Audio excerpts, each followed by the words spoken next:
Hello, and welcome to this National Water Supply and Sanitation Council panel discussion, where we're looking at issues of inclusive access to safe drinking water and sanitation for all.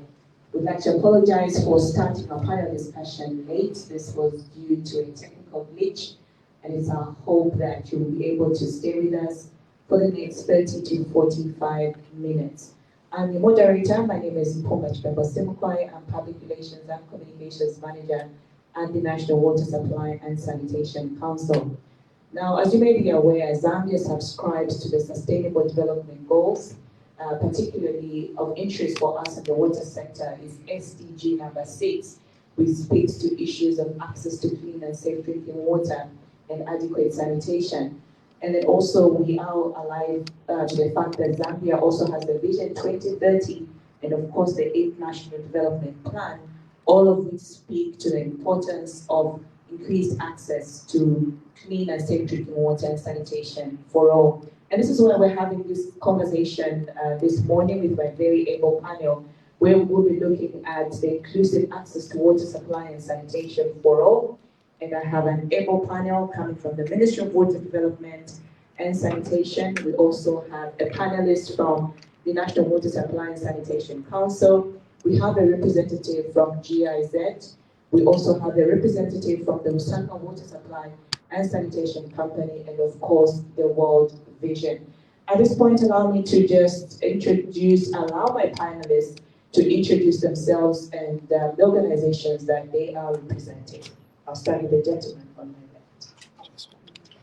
Thank you very much, and thank you for inviting us to this very important topic of discussion.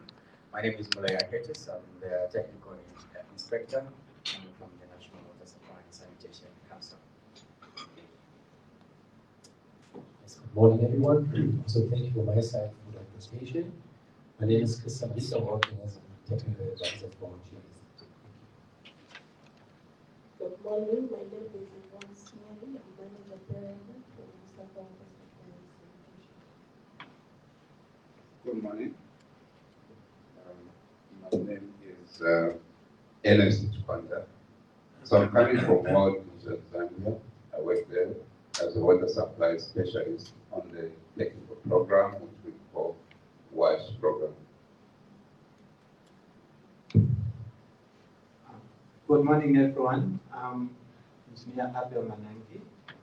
I'm Assistant Director for Water Supply in the Ministry of Water Development and Sanitation. I'm glad to be here. Thank you so much. Thank you so much to just this able panel. We're looking forward to having a very interesting and insightful conversation.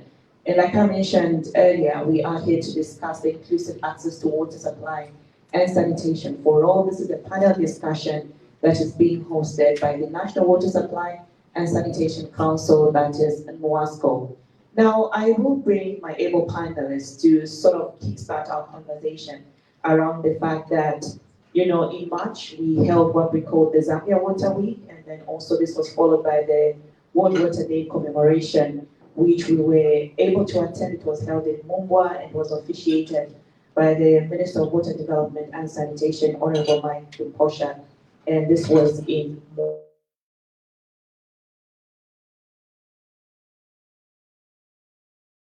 just Water Week and then over Water Day. I'll start with Engineer Manaki.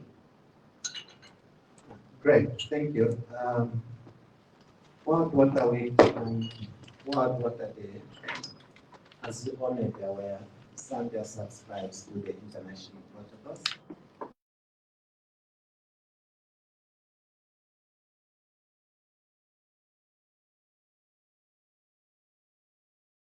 The importance of water, and Zambia joined the rest of the world during that day. Its significance is really twofold. As you may be aware, water is life, and no form of activities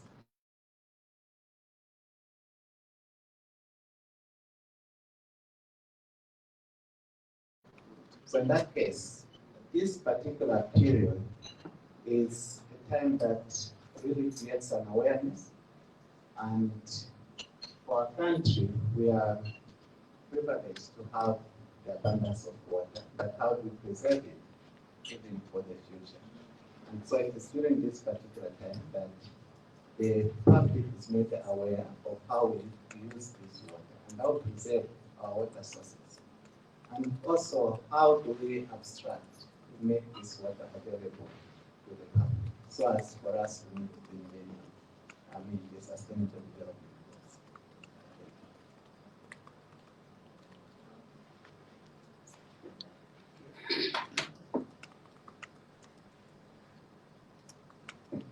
Thank you very much. So I'm coming from World Vision, and World Vision being a child-focused organization. So we are the organization that seeks to improve the well-being of children, especially vulnerable children in the communities that we serve in the rural areas of the country.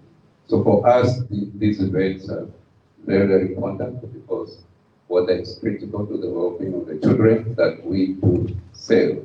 So it gives us that opportunity to collaborate and to reflect on what we've done and the strides that we've made as an organization, and also to network and to see other key players in the sector, how we are doing. So that's how we look at this very, very important event. For us as a service provider, I think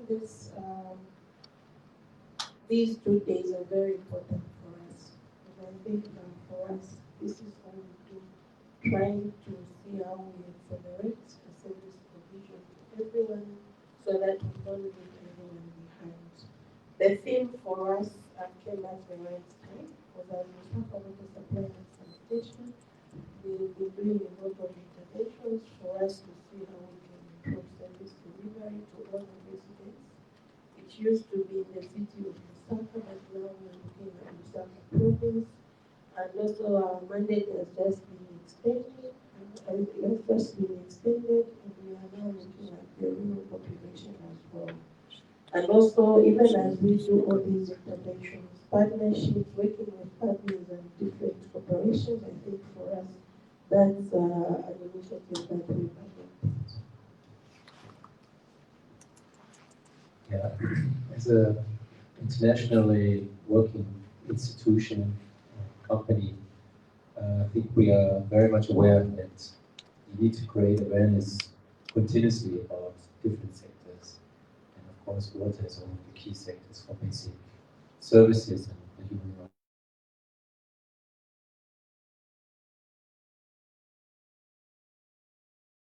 Water, it's about reminding our decision makers about the importance of the topic.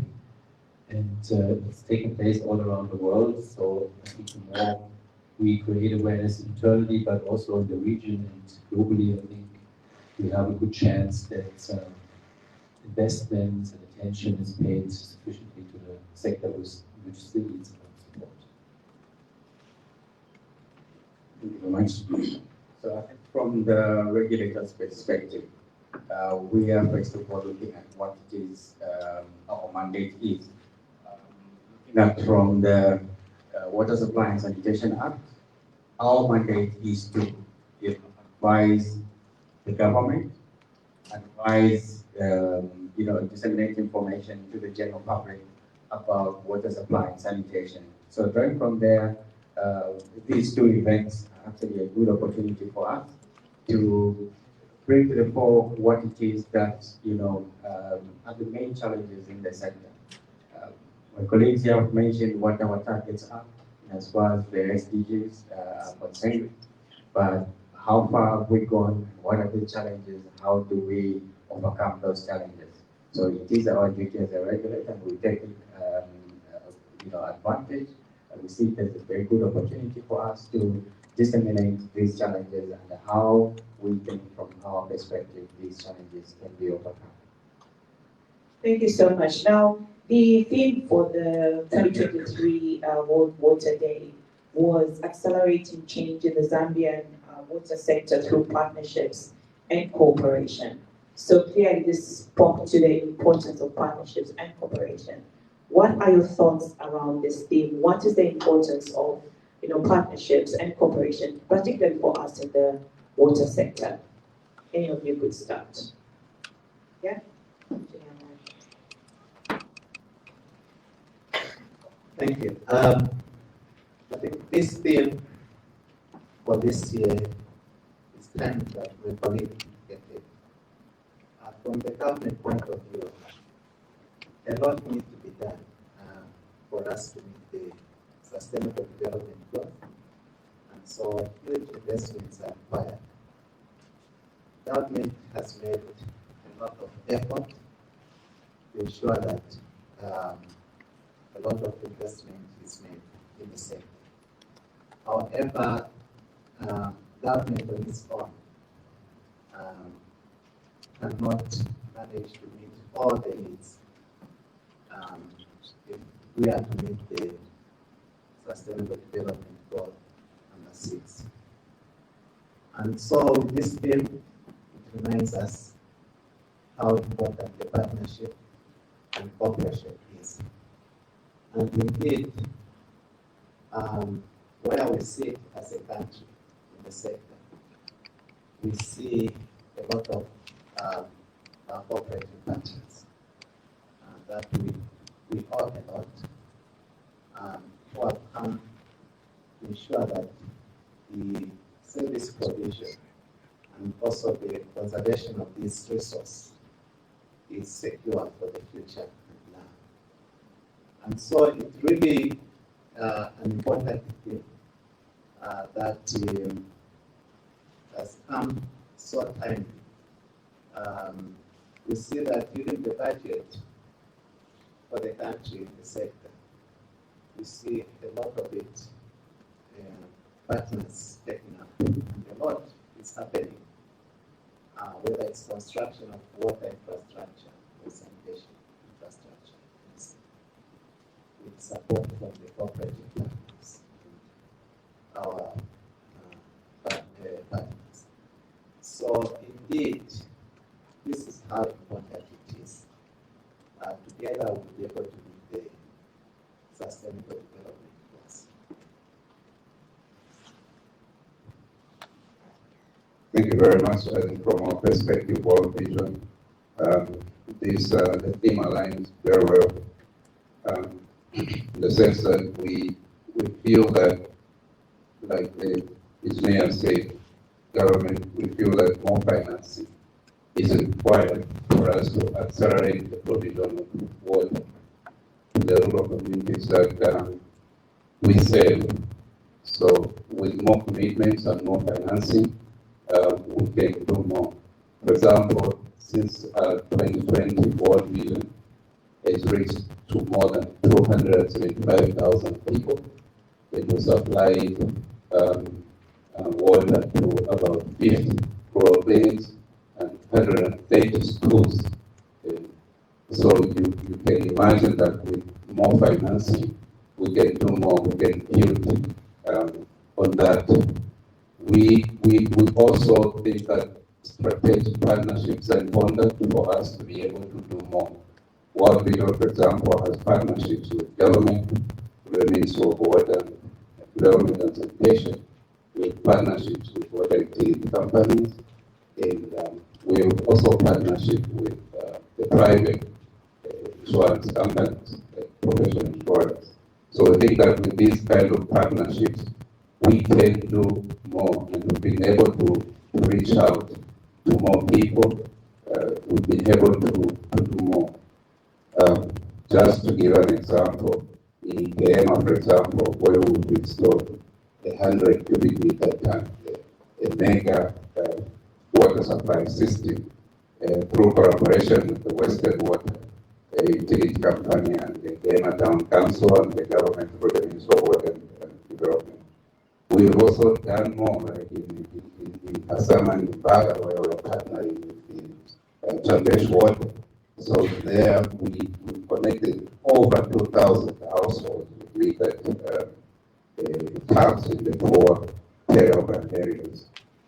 Just last year alone, we installed more than 580 hand pumps We also installed about 144 pipe water systems and rehabilitated about 240 water points, which were done by other organizations. So with that, we were able to do a lot.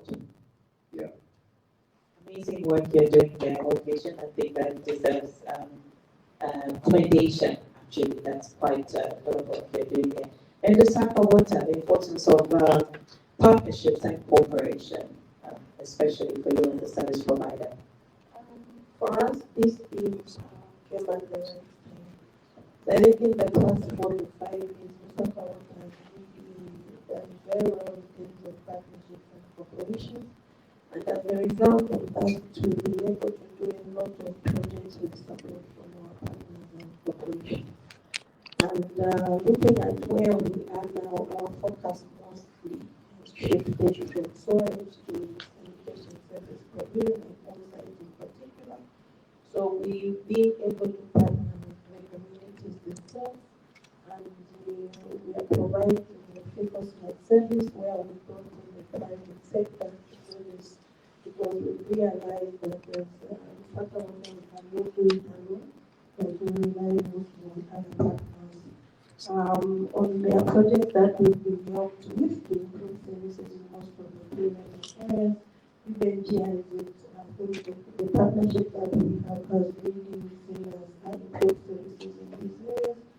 And now our focus, even as we move to the rural, we will be calling on a lot of partners around the sector so that they can help us, because we believe we may have strengths in one area, but we still rely on most of the people for us to achieve. So this thing for us came at the right time, because it helped us also to showcase what we have done and also to share how we've been able to achieve what we've achieved in partnerships and cooperations. Okay. And Christian, as a cooperative partner yourself in the water sector, what is the importance and significance of the partnerships and cooperation in accelerating access to water? Yeah, thank you for the question. I think besides the partnerships and cooperation, there's also the theme accelerating the change. And I think that seems to be really the urgent topic, the acceleration of the progress that's being made in the water sector. Looking from 2015 when the MDG goals ended, and then taking up this more ambitious goals of water for all, sanitation for all, also Vision 2030. So I think the acceleration is something that I think needs to be stated. So what we are doing, business as usual, is not enough. Looking at how many years we still have to go, 7 years, it's quite a big challenge, and in that sense, the partnerships play a very big role. I just want to highlight the amount of funding that is needed in the sector, as outlined in the recently launched Zambia Water Investment Program. I think they're talking about $6 billion in the next 3 years to reach the goals. And with the current funding portfolios of international partners, this might not be achievable. But looking at private sector participation, it can change the picture, hopefully. And I think we need to work as a sector very hard to bring additional funding in to bring interest, especially by the private sector, to put more money into providing services. And I think that's the task ahead, besides, of course, making sure there's even more funding also from the more traditional cooperating partnerships coming into the sector. Thank you so much. Engineer Blair, your thoughts around the theme of accelerating change in the Zambian water sector? Yeah, thank you very much. Yeah, I think like everybody else, this thing couldn't have come at the right time now. From the regulator's perspective, we are looking at where we're coming from, where the initial reform process really focused on commercialization to ensure that the sector was commercialized, and that was a really big step for us. Having achieved that with the formation of the last commercial utility in 2009, we're now looking ahead. What then can we do? Because commercialization could only go as far as it could go, but then there are more efforts then that needs to be put in place. And we're now looking at, collaboration, partnerships that, can be ventured into. So from the regulator's point of view, our job is to ensure that we put in place a favorable regulatory environment to allow for participation of the private sector. Of course, from the Act point of view, it is said that the Act already does provide for private participation in the sector, with the government and the local authorities still maintaining majority shareholding. But so from the legal point of view, we are already covered. So our job then is to ensure that the regulatory environment is favorable. One of the things we have done is to ensure that as a service provider wants to partner with a third party, what they need to do is to ensure that the regulator is kept informed, so as to protect the commercial utility to remain for the purposes of ensuring that it remains sustainable. What would be the implications of such partnerships in as far as the commercial utility operations are concerned? On the other hand, we also have the responsibility of ensuring that the customers out there are also protected. So those two aspects of balancing sustainability and protecting the customer become very important for us. So we've done quite a lot in that, and I must say the environment is quite favorable, and we are seeing more and more actually private participation coming in. Examples of Saka Water trying to partner with private partners to provide a service. So I think the thing for this Zambia World Water Week was very important for us to ensure that we tell the public out there and stakeholders what it is that NOASCO has been doing and what opportunities lie ahead for them to participate. Thank you so much. We are talking about accelerating the change. We're talking about increasing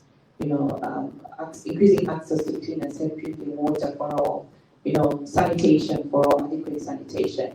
We are aware that the president launched the Zambia investment program, an accelerator program towards us meeting the SDG number 6 on water and sanitation. Now, I would like to throw this question specifically to Engineer Manangi and Engineer Mulero to speak into what strides we have made as a country towards the SDGs, towards increasing this access to clean and safe drinking water and sanitation for all.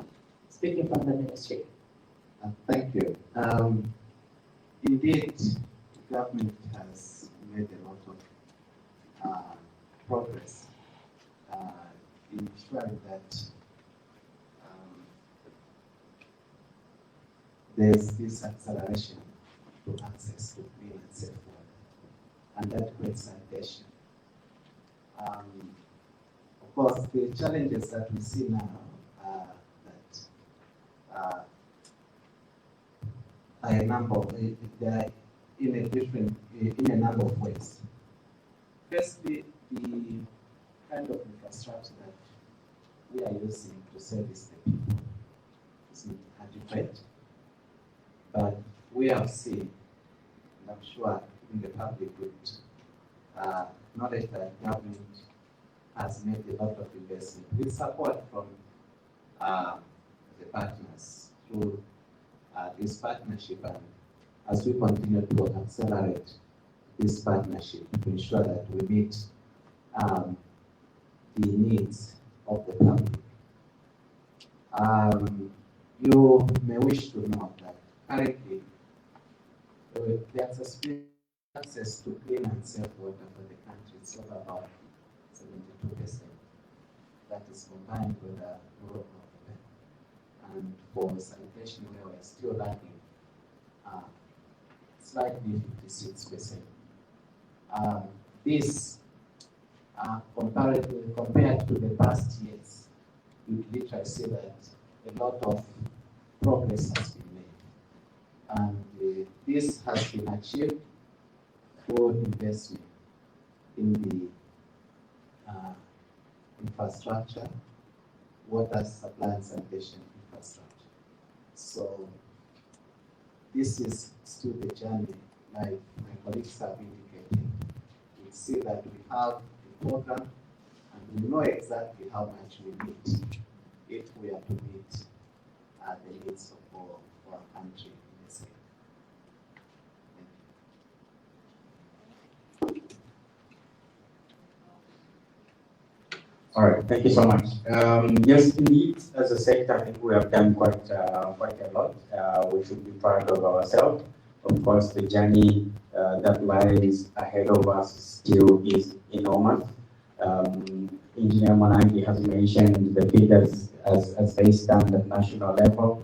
In peri-urban and urban areas, we still are seeing relatively better figures than as compared to rural.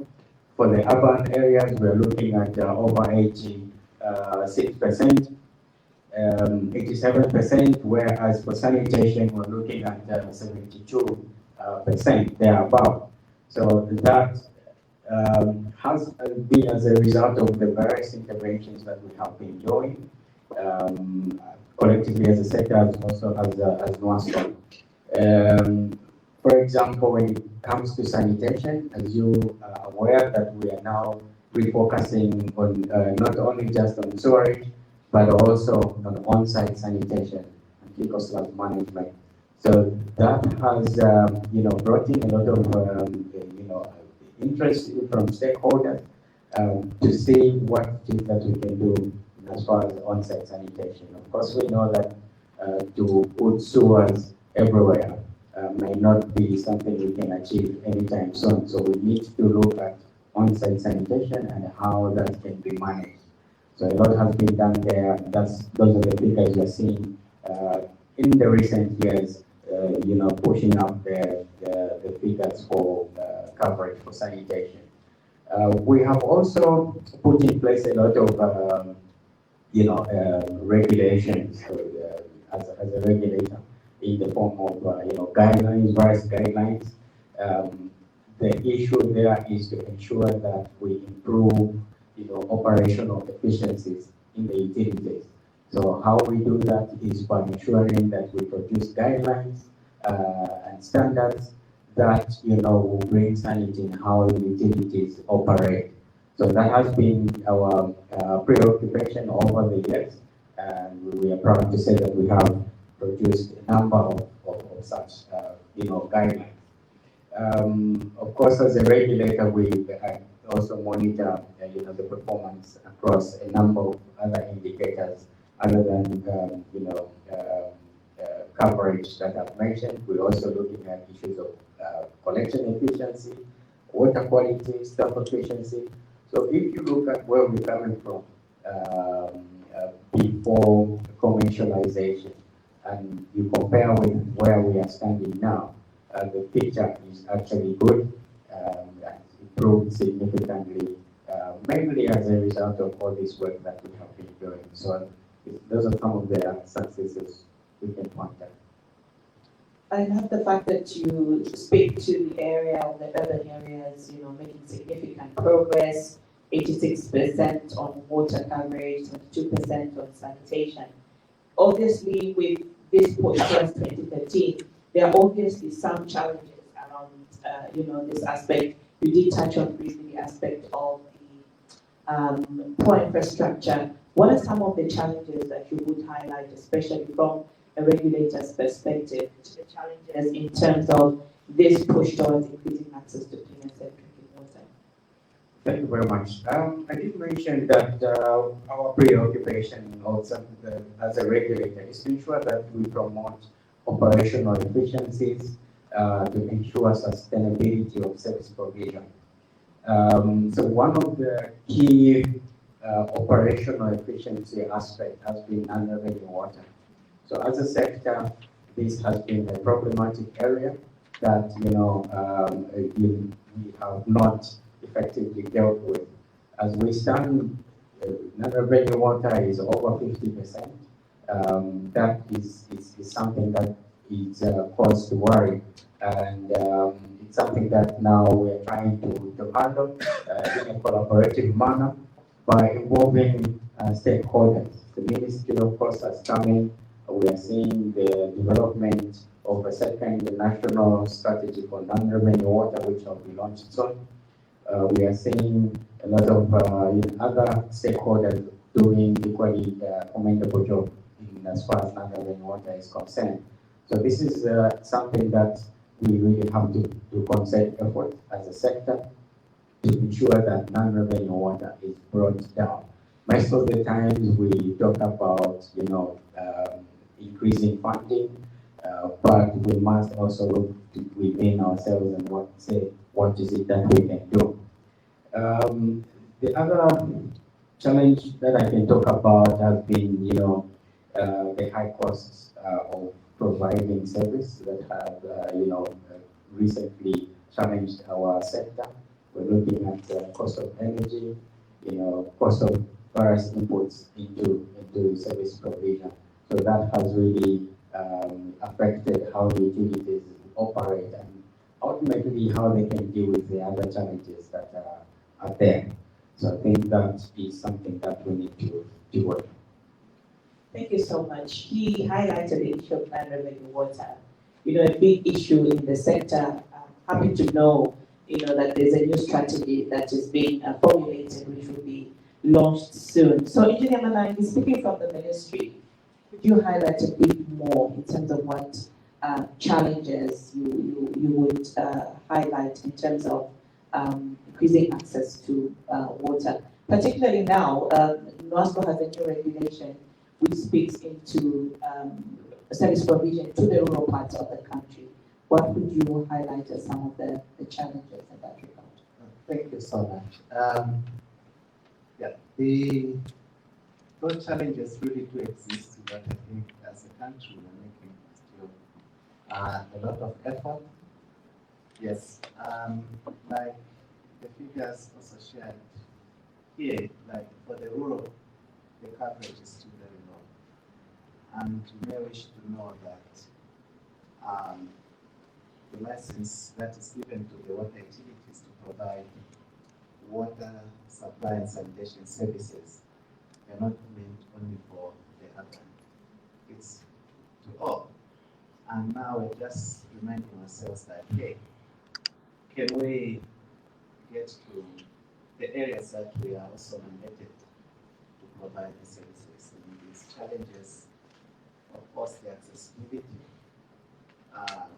and just the way the rural setup,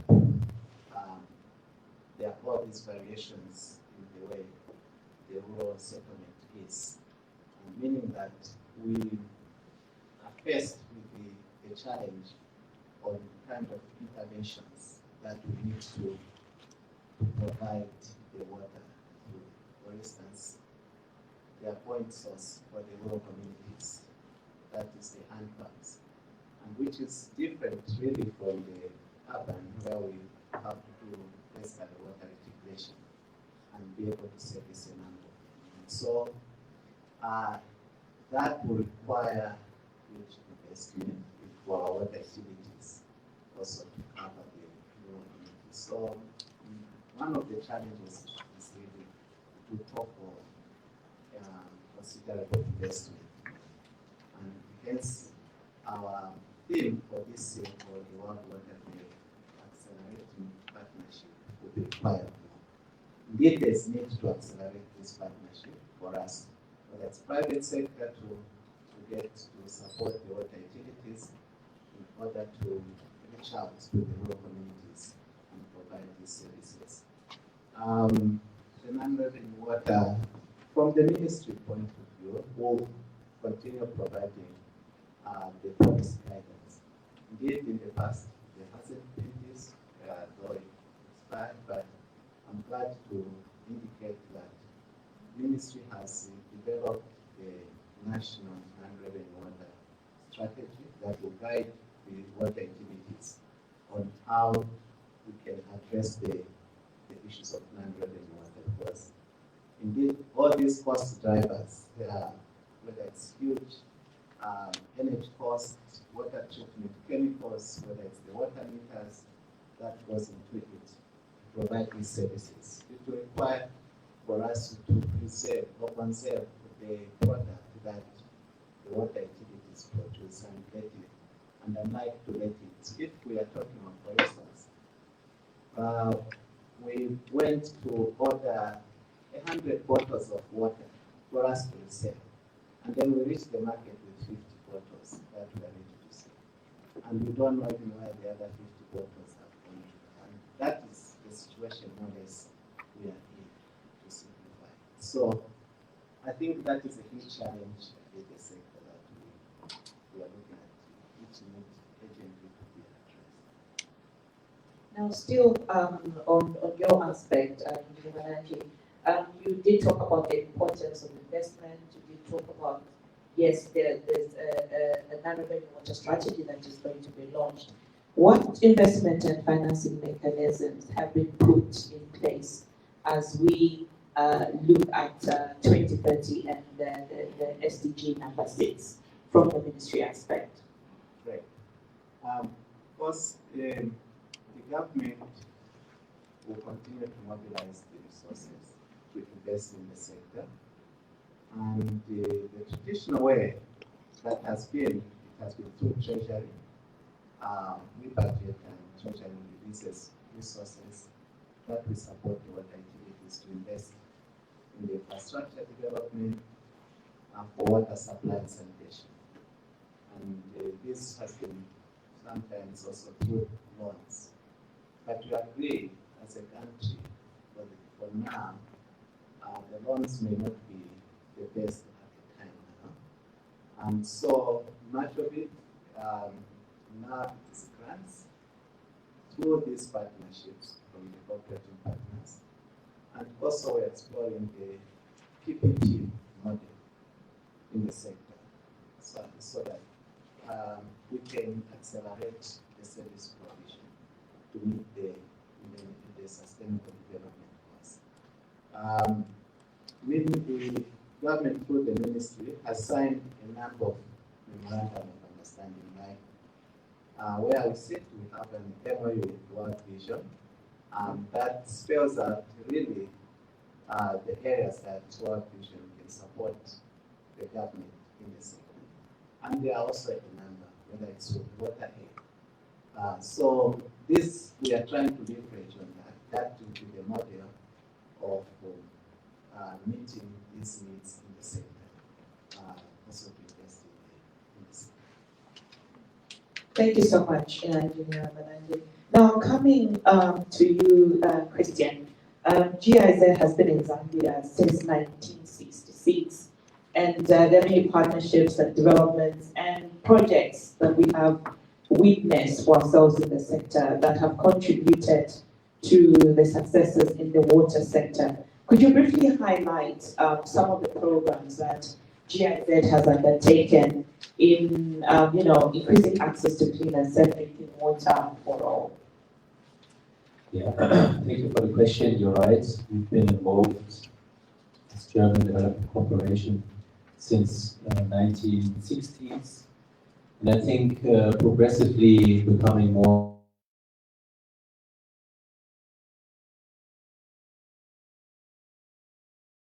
involved into where Germany and Zambia agree on the respective support that is needed at that time. So what I can highlight as German Development Corporation being GIZ on one hand for technical assistance and KfW for the investment parts of the support is that in the late 1990s, I think it was already mentioned, there was a crisis in the sector and there were reforms being initiated to to respond and to mitigate that. And I think it has worked very well that with the reforms, many institutions came on board, being the commercial utilities, also being Damasco, to drive the sector more into efficiency. And I just want to highlight the principles of these reforms because I think they're still valid at this point in time. Being, for example, the autonomy of the commercial utilities to work as a private company. So they are active like a private company owned by the local governments, yes, but they're supposed to work on a commercial basis. So supposed to cover the cost. Cost coverage is also one of the principles that is still very valid now. And I think there's a bit of a trend that is not very positive in terms of the CUs being able to cover their costs. So this sector principles, I think, has been part and parcel of the sector since the last 20 years. And as German Development Corporation, we've been very much involved in this through many, many consecutive programs on this topic. As right now, we are running the Reform of the Water Sector Program Phase 2, and we are heading into another project by September this year. So it's a continuous process, I think. We can never lean back and say we've done everything to support our partners. And I think in the room we already mentioned the big topics of non-revenue water requiring a lot of investments on one hand, but also improving operational efficiencies by the utilities, looking at their mandate, making sure they're not overburdened by additional mandates that they might have now, also especially in rural areas. So I think a key of our focus will be looking forward is to see how can we support the ministry, Damasco, the commercial utilities, and coming back to covering their operational costs, so they actually have space, financial space, to do the necessary operation maintenance. Non-revenue water is a lot about fixing pipes, making sure there are no leakages, but also having some space to also do investments on their own, as was anticipated in the reforms. And of course, on the other hand, there are big investments being done in the sector, being, for example, the Sanitation program, which is running at the moment, putting in place very important sewage networks and wastewater treatment plants. And I think that's a very good way of the government to push sanitation, because sanitation has always been more neglected, of course, than water supply, which is much more a priority to many people, customers, but also in the decision-making space. So I think a lot of good steps have been taken. We have been trying to support and still trying to do our part as technical assistance, especially for GIZ, to support the ministry, water development and sanitation, Damasco, but now also again this commercial utilities, to make sure that money that is there is effectively and efficiently used and can benefit the sector in the long run, because as we know, money is always not enough, so we really have to see that it's spent in the right manner and it can really benefit more people, so we accelerate that access we've been talking about. Thank you. Thank you so much. Now, getting to you, Engineer Malaya, NOASCO in 2018 launched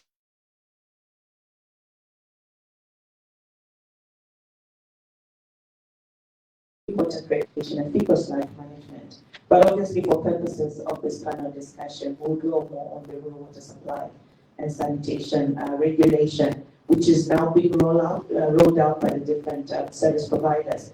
Could you just highlight to us how NOASCO is supporting the service providers in the area of rural water supply?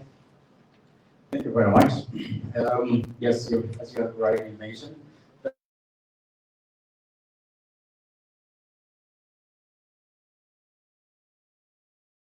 application for on-site sanitation because large management.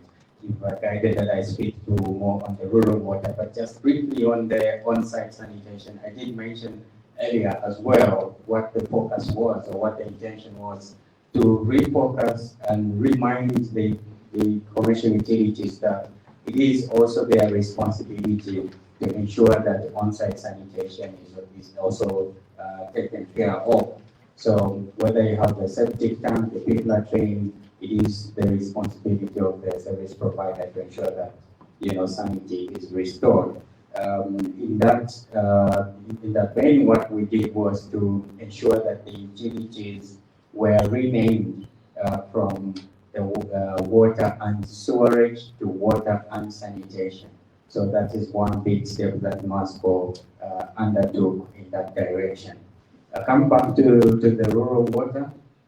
Rural water now, similarly, we're saying that when you look at the legal framework, it does not differentiate or restrict the commercial utilities to only operate in urban and peri-urban areas, as has been the case over the years since commercialization. So it did require a bit of reminding to remind ourselves that the utilities, indeed, even as a regulator, our mandate goes beyond the urban and peri-urban areas. So hence the initial work of launching the frameworks for rural water supply and sanitation to kind of look at what it is that is there in the rural areas and how best can we then ensure that services are catered for so as not to leave anyone behind. Engineer Managi did allude to the fact that sanitation as well as water coverage in rural areas has remained behind, mostly because we have really been focusing on the urban areas. So having launched those frameworks in 2018, Moscow has done a lot. One of the key things we needed to do was to also ensure that utilities, the licenses that utilities have were amended to ensure that they also include rural areas. The previous licenses were specific and only were specific to urban areas, but this time around we're saying that if you're covering a district, it is the entire district, including rural areas. So that's one of the big steps we did to amend the license. Then obviously rural areas are service. So there are so many actors or players in as far as service provision in rural areas. Same can be said on urban on-site sanitation and people's management. There are so many actors. So we needed to ensure that all these actors are brought on board and be, so that we all move in the same direction to achieve the same target. So what we did was in implementing the framework was to form what we call joint implementation teams. So these joint implementation teams are really stakeholder teams, mostly composed of the local authorities, the commercial utilities themselves, and also any other key stakeholder that have been identified. Their main drive was to ensure that the frameworks that were implemented were developed, actually implemented, to ensure that there is a smooth transition for the utilities to actually venture into the rural areas. Christian Liga mentioned to say that we do not want to overburden the utilities who may be already struggling with the urban areas. So if you offload the rural areas, that may be a little bit of a challenge. So how do we ensure that smooth transition on that? So that a lot of work has been done. Of course, we have not rolled out the formation of joint implementation team for the entire country. We have started with pilots, provinces of Wapula, Lusaka, Central, Southern, Eastern, and we'll be moving like that. Other things that the regulator has been doing, obviously, to ensure that the regulatory environment is also conducive, to ensure that utilities do not struggle a lot. So we have doing a lot in developing regulations, guidelines, and so on. So in guidelines, we have the minimum service level guidelines that ensure that that define the minimum service that customers in these localities should be entitled to. We have also developed the water quality guideline and extended it to include rural areas because these will be critical in the early stages because obviously there won't be so much commercial aspects as we implement that. I did mention the fact that there's so many, actors or players in rural areas. So how do we engage those to ensure that they are brought on board? So that we have also developed what we call permitting requirements that, ensure smooth engagement of such kind of players. We're also looking at, data collection. In the early stages, that becomes very critical in implementing, rural regulation and also service provision.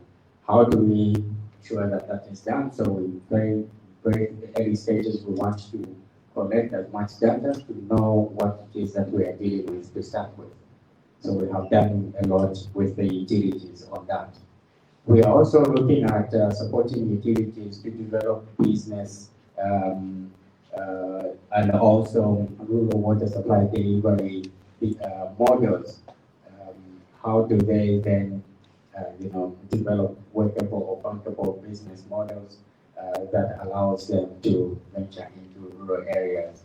Other critical issue that I can mention is the need to restructure utilities. So the utilities, obviously, were more focused on urban peri-urban areas. So, but then how do they restructure? How do they set up units that will now have a focus on rural areas or urban onsite and sanitation? So those are some of the key things I can mention for now. Thank you so much. And just an addition, for those in the water sector, you might have been wondering, previously, in the past years, MOASCO publishes what was previously called the Urban and Peri-Urban Water Supply and Sanitation Sector Report, but because of our extended or increased mandate, it has now changed the name. It's now called the Water Supply and Sanitation Sector Report. That takes care of the aspect of the rural areas as well. Now, moving to Mr. Ernest Chipanda from World Vision, what does the push towards increasing access, to water to the rural population mean to you as World Vision? And then, what have been some of the challenges that you have experienced that come with the lack of access to clean and safe drinking water? And then also, what change do you envision to see, or have you also experienced in those areas that previously didn't have access to clean and safe drinking water? You did mention the fact that you're doing quite a lot of work in the rural areas, with your key focus really being the children in the rural areas. I'd like you to speak into that. Thank you very much. So for us, World Vision, I think the theme, first of all, I must mention that it aligns very well with our target. So our target is simply to finish the job. So to finish the job means that we need to ensure that there is availability of water, sanitation and hygiene services in all the areas we operate from, in all the wards that we operate from, so that we have this water, the sanitation, the hygiene available for everyone, everywhere we work. That's our target. So we heard earlier from government and also MOASCO that the coverage in the rural areas for water and sanitation are very, very low. So we operate from the rural areas where our focus, our children, our vulnerable children are. So our aim is to raise that coverage, to increase that coverage to 100% by 2030.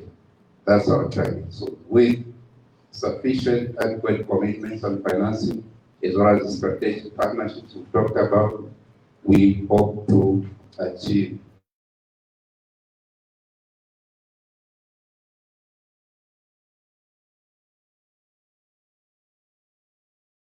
coverage. We are also looking at, we are not just going there to drill boreholes, to put up the system, but we are also collecting the data. And for your interest, I would like to please inform you that World Vision, actually as it stands, is collected all the data in the areas where we're working from, in all the ways. The ones who've collected the data, and we are using a tool called mWater. So collected all this information, which can easily be exchanged. And this information is not only on the facilities that we've done, but when we go into the world, we collect the data on all the facilities, whether they were done by us or done by our organizations. Yeah, so I thought that I should just highlight that as well. In terms of challenges, we are child focused, so the lack of access to clean water, it means it impacts negatively on the well-being of the vulnerable children in the rural community. So we're looking at this child who walks, that long distance, the women who go to fetch water, walking long distances, and these are being exposed to abuse, violence, and harassment. So actually, lack of access to water kind of increases that risk. And we have these women who are spending most of their time fetching water, and that the time on parenting is kind of reduced, and this affects negatively the relationships in the families. So those are serious consequences on the child and on vulnerable women. So we have also, of course, the risks of diseases, incidences of diarrhea, for example, which can be very detrimental to young people. And all these things are high where we have the lack of access to clean water. Food insecurity, for example, because we're putting up a lot of more pipe water systems. And these are multi-purpose use kind of systems. So where people are lacking water, in fact, the food insecurity is also high. So there's more poor nutrition for the child out there. So these are worries. This is what preoccupies us as we try to improve the well-being of the vulnerable child. So we really want to go out there and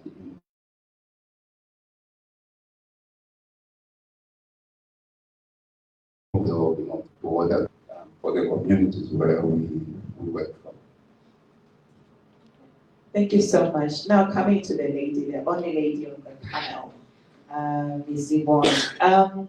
As a service provider, obviously, like I mentioned earlier, after the rollout of the rural water supply and sanitation framework, could you just share with us what have been some of your successes and challenges in implementing the rural water supply and sanitation service provision? Okay, thank you very much. For us, I think you've seen it from the name of the company. Following the change of the mandate, the first thing we did was also to change the name of the company for us to align. We are now the Zambia Water Supply and Sanitation. Then also, we just concluded our strategy.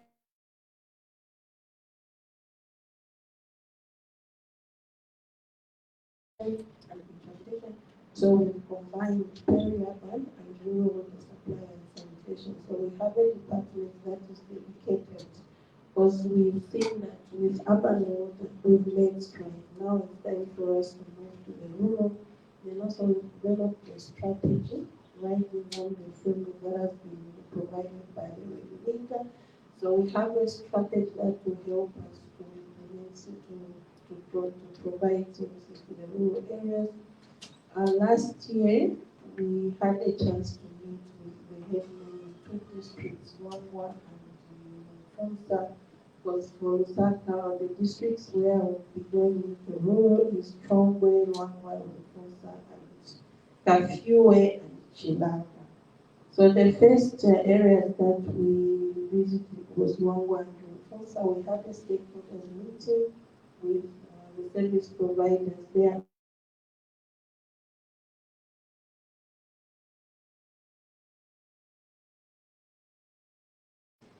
Right now, we are at the stage where we need to go back and do a stakeholders scoping because we feel the people we met were not enough. So we need to go back and meet because we don't want to reinvent the wheel. Then also we are engaging the local authority because we know that there are water and sanitation officers in the local authority. So we are engaging those for them to give us the status report on the services that are being provided, the infrastructure that is there, and the management models that we are using. So I can say those are some of the successes that we have made. Coming to the challenges, I think we are a commercial utility. So for the rural, the biggest challenge that we see is our commercial standing versus the social obligations that are associated with providing services to the rural. We all know that we are dealing with populations whose economic power is very low. So when we move in to provide these services, how do we sustain? I think there we need government intervention. First of all, we have to know the status of the infrastructure. When we visited, we got reports like a ball broke down and people have not been able to repair.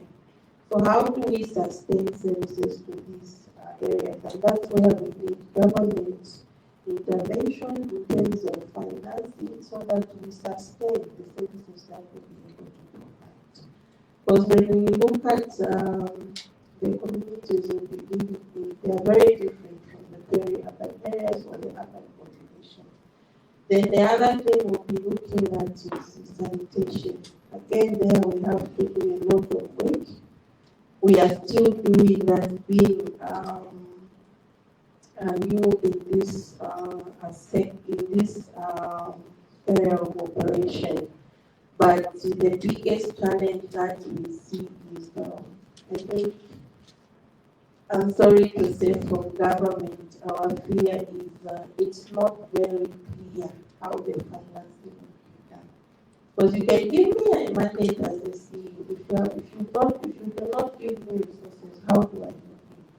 So our fear is we may make strides in software issues, but in hardware, we need to see a lot more of investment for us to move. Then also we are trying to ride on what our partners have done in these areas and create partnerships.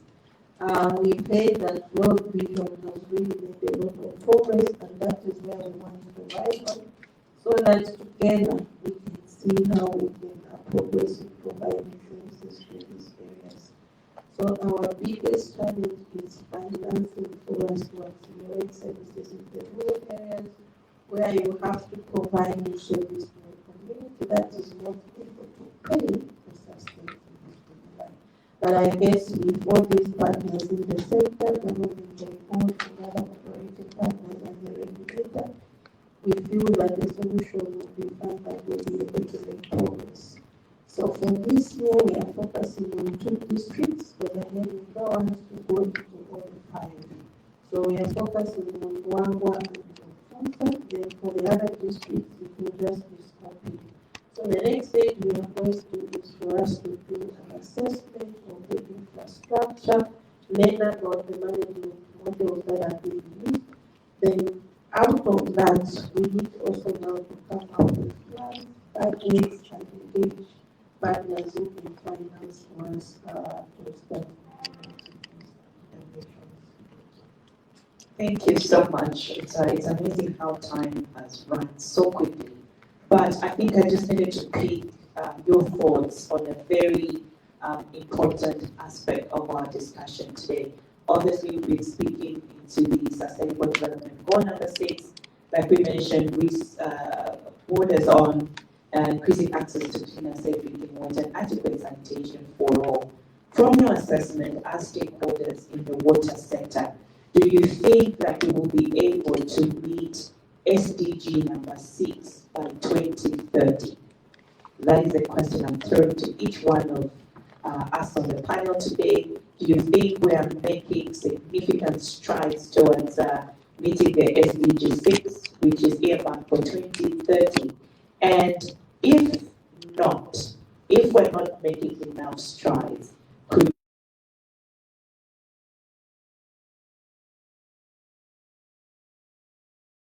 to ensure that we make significant progress. We'll start with you, Engineer Malaji, in less than a minute. Thank you. I think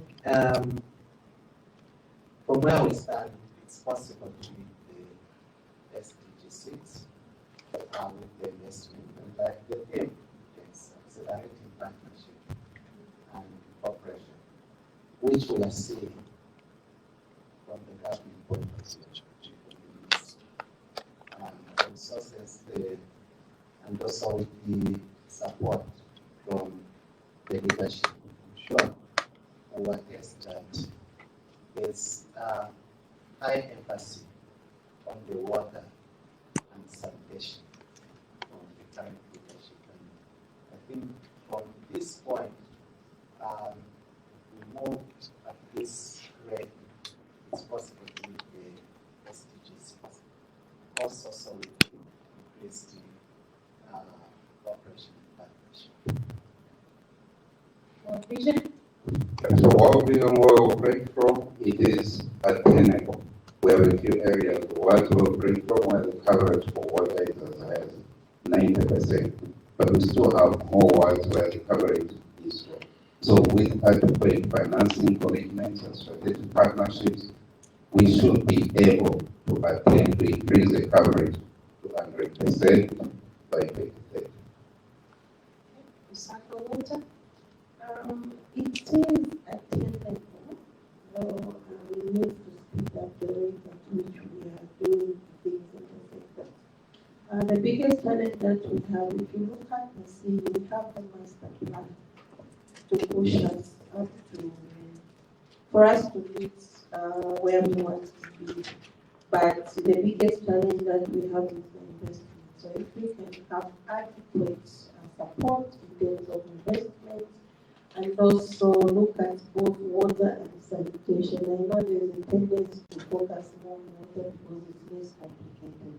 But for sanitation, it's complicated and expensive. So if only we can also speed up, put more investment in the sector, I think we'll be able to achieve.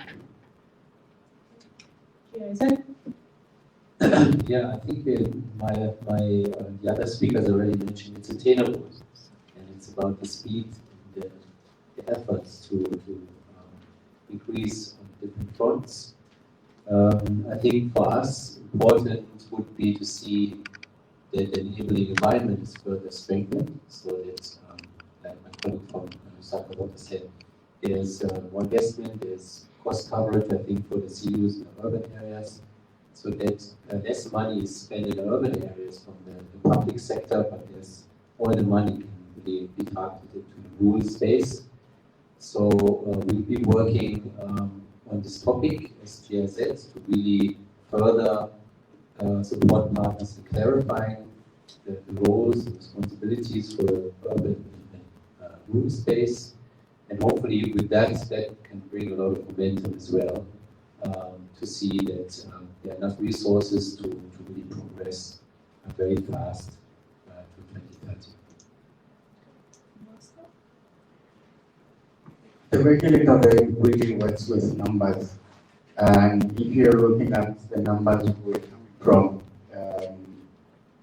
and where we are now, projecting to 2030, the picture may not be so good for us.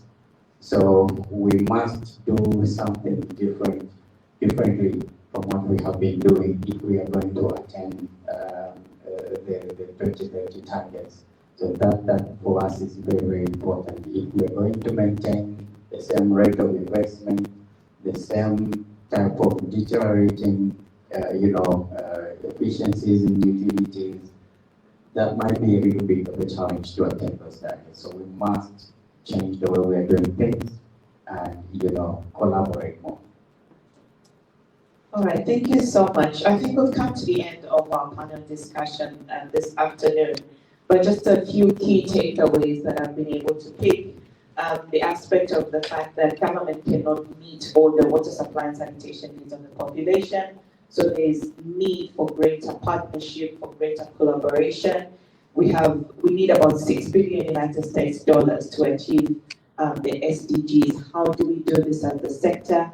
we need to seriously embrace the private partnership aspect. And then also the challenges are obviously there are issues of inadequate infrastructure, issues of non-revenue water, which is obviously coming from both physical and commercial losses. But obviously what I've gathered from this conversation today is that we are making steady progress as a country towards SDG 6. A lot more needs to be done, like has been highlighted by the regulator. The fact that the regulator speaks with numbers. If we look at where we are coming from, and if we maintain the current status quo, we might not be able to obtain it. But with some of the interventions that have been highlighted by the ECO panel,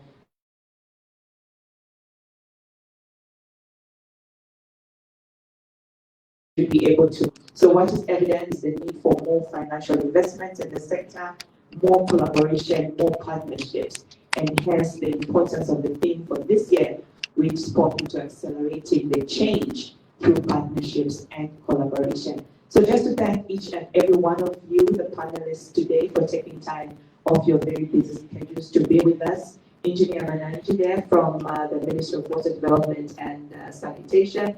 He's the Assistant Director, Water Supply. We also have Mr. Enes Chikwanda from World Vision, who's the Technical Manager, Water Supply.